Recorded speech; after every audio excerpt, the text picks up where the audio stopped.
레위기 7장 28절에서 38절 말씀, 여호와께서 명령하신 내용.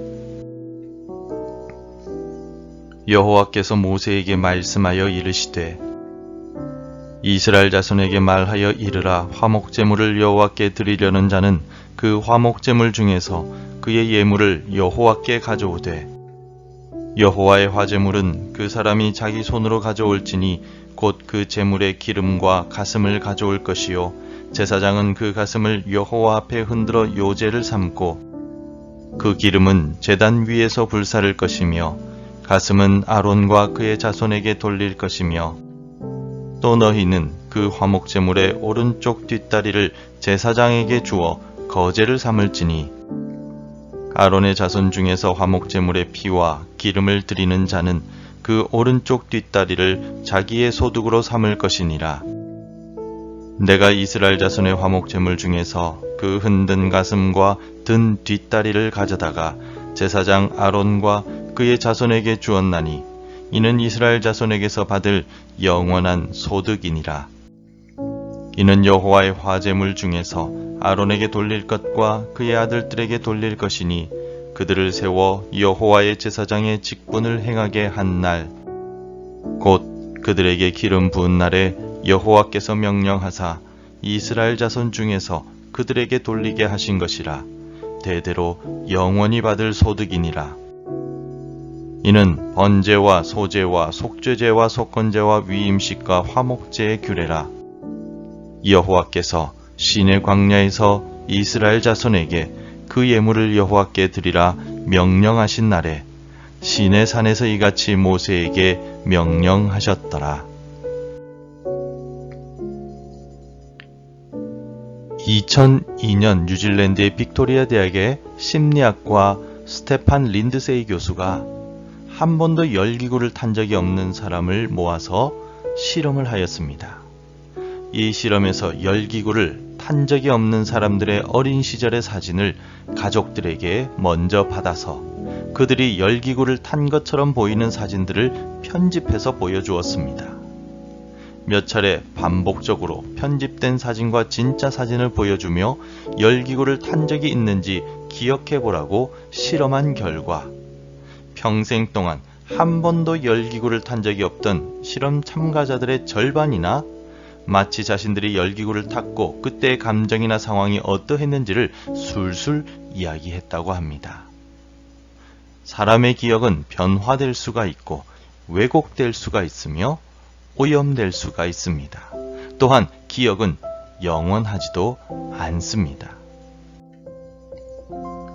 하나님은 오늘 본문을 통하여 화목제의 고기를 나누고 제사장 위임식에서 드려졌던 화목제 고기를 나누는 규정에 대해 28절부터 34절까지 말씀해 주셨습니다. 그리고 35절, 36절을 통하여서 지금까지의 5가지 제사들의 규정들을 마무리하셨습니다. 35절과 36절을 읽어보겠습니다. 이는 여호와의 화제물 중에서 아론에게 돌릴 것과 그의 아들들에게 돌릴 것이니, 그들을 세워 여호와의 제사장의 직분을 행하게 한 날, 곧 그들에게 기름 부은 날에 여호와께서 명령하사 이스라엘 자손 중에서 그들에게 돌리게 하신 것이라. 대대로 영원히 받을 소득이니라. 아멘. 하나님께서는 아론과 아들들의 제사장 위임식을 한 날에 이 모든 제사법에 대해 말씀해 주셨습니다. 제사장이 유대인들에게 존재하는 한 하나님께서 가르쳐 주신 제사법들은 계속해서 기억되고 이어지게 될 것입니다. 단순히 들은 말씀을 기억에만 의존한다면 그 기억들이 희미해지고 얼마든지 왜곡될 수 있습니다. 하지만 제사장들이 매일 매 순간 하나님께서 말씀하신 그대로 제사를 드릴 때마다 하나님의 말씀은 가르쳐 주신 그대로 남아있게 될 것입니다. 그래서 우리는 머리로 하나님의 말씀을 기억하는 것뿐만 아니라 우리의 몸도 하나님의 말씀을 기억할 수 있도록 말씀을 실천하며 살아야 더욱 정확하게 주의 말씀을 기억할 수 있게 됩니다.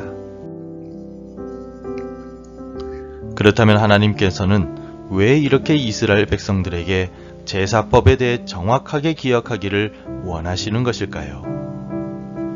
철저하게 하나님의 말씀을 기억하라고 강조하시는 이유가 무엇이겠습니까? 그 이유는 하나님을 잃어버리면 모든 것을 잃어버리게 되기 때문입니다. 하나님을 기억하고 하나님의 말씀대로 살기 위해 노력해야만 우리 인생이 실패하지 않기 때문입니다. 지금 이스라엘은 광야 한가운데 있습니다. 광야에 있는 시내산 아래에 머물러 있는 이스라엘 백성들은 지금 당장 하나님께서 함께 하시지 않으시면 아무것도 할 수가 없습니다. 하나님께서 이스라엘과 함께 하시지 않는다면 매일 아침마다 먹는 만나도 없을 것이며 메추라기도 먹지 못할 것입니다. 또한 불기둥과 구름기둥이 없어 어느 방향으로 갈지 알 수도 없습니다. 대적들이 이스라엘을 공격한다면 그들을 막아낼 방법도 없습니다. 한마디로 하나님께서 지금 함께 하시지 않는다면 이스라엘은 광야에서 죽음을 맞이할 수밖에 없습니다. 그러므로 하나님께서는 제사 제도를 통하여 거룩하신 하나님께서 실존해 계시며 이스라엘과 함께 하심을 기억하기를 원하셨습니다. 철저하게 하나님께서 정해주신 규칙대로 제사를 드려야만 하는 이유는 하나님을 기억하고 의지하며 이스라엘이 광야에서 살아남기 위해서였습니다. 하나님이 함께 하시지 않는다면 이스라엘만 무능력하게 되는 것일까요? 아닙니다. 오늘 우리도 하나님이 계시지 않으시면 아무것도 할 수가 없습니다. 가장 먼저 하나님이 우리와 함께 하시지 않는다면 죄의 문제를 해결할 방법이 없습니다. 멸망밖에 남지 않게 됩니다. 또 하나님이 우리와 함께 하시지 않는다면 우리는 어느 방향으로 살아가야 할지 알 수가 없습니다. 선한 목자가 되시는 하나님이 우리를 인도하셔야만 우리는 바른 길, 행복의 길을 걸어갈 수가 있습니다. 다윗이 고백한 시편 23편 2절을 기억해 보십시오. 그가 나를 푸른 풀밭에 누이시며 쉴만한 물가로 인도하시는도다. 아멘.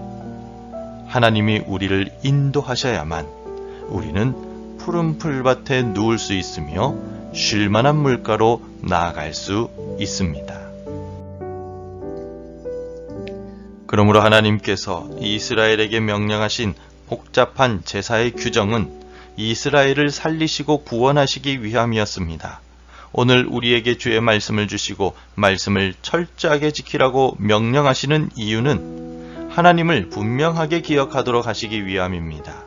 하나님을 기억해야만 하는 이유는 우리가 이 땅에서 바르게 살고 하나님 주시는 진정한 평강과 축복을 누리도록 하시기 위함입니다. 주님께서 우리에게 주신 말씀을 귀찮게 여기지 말고 말씀 속에 길이 있고 영생이 있음을 기억하고 하나님 말씀을 더 가까이 하시기 바랍니다. 말씀대로 실천하시기를 바랍니다. 말씀 가운데 역사하시는 하나님을 경험하는 복된 오늘이 되시기를 바랍니다. 기도하겠습니다. 하나님 아버지 감사합니다. 오늘도 주의 말씀 가운데 하루를 출발하게 하시니 감사합니다. 임마누엘의 하나님, 오늘도 우리를 인도하여 주시고 매 순간마다 우리와 동행하여 주시옵소서. 결정해야 할 때, 방향을 찾아야 할 때, 해야 할 일이 무엇인지 기억나지 않을 때 하나님께서 가르쳐 주시고 바른 길로 인도해 주심으로 오늘도 하나님을 의지하여 기쁘고 즐거운 하루를 살아갈 수 있도록 인도하여 주옵소서. 예수님 이름으로 기도합니다. 아멘. 하늘에 계신 우리 아버지, 아버지의 이름을 거룩하게 하시며 아버지의 나라가 오게 하시며 아버지의 뜻이 하늘에서와 같이 땅에서도 이루어지게 하소서. 오늘 우리에게 일용할 양식을 주시고 우리가 우리에게 잘못한 사람을 용서하여 준 것 같이 우리 죄를 용서하여 주시고 우리를 시험에 빠지지 않게 하시고 악에서 구하소서. 나라와 권능과 영광이 영원히 아버지의 것입니다. 아멘. 계속해서 함께 기도해 주시기 바랍니다. 하나님께서 주신 말씀을 사모하며 묵상하게 하소서. 우리나라가 하나님을 경외하며 신실한 나라 되게 하소서. 우리 가정이 믿음으로 하나 되게 하옵소서. 복음 전해야 할 그 사람이 생각나게 하소서. 오늘도 말씀과 기도로 하루를 시작하시기를 바랍니다.